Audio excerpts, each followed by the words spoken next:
بسم الله الرحمن الرحيم. يا أيها المزمل قم الليل إلا قليلا نصفه أو انقص منه قليلا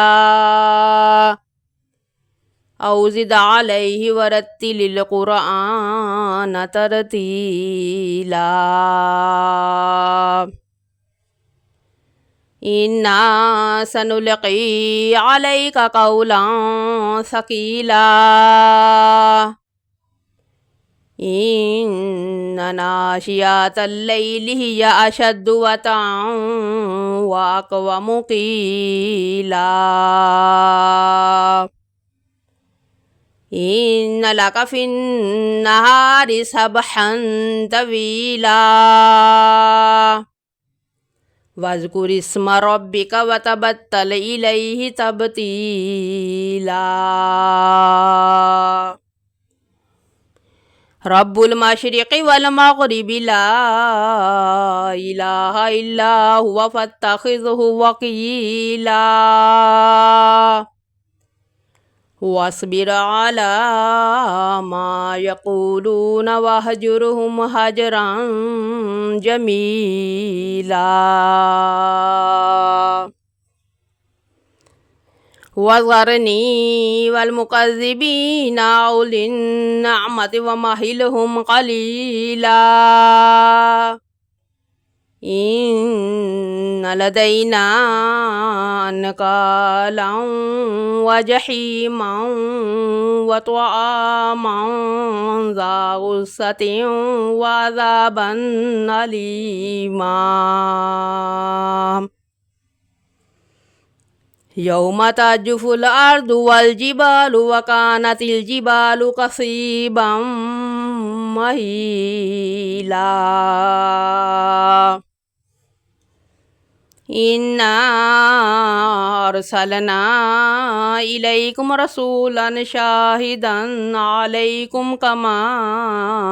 أرسلنا إلى فرعون رسولا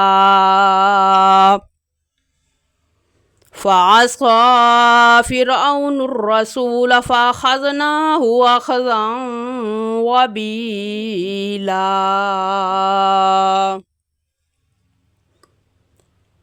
فكيف تتقون إن كفرتم يوما يجعل الولدان شيبا السماء منفطر به كان وعده مفعولا إن هذه تذكرة فمن شاء اتخذ إلى ربه سبيلا إن ربك يعلم أنك تقوم أدنى من ثلثي الليل ونصفه وثلثه وطائفة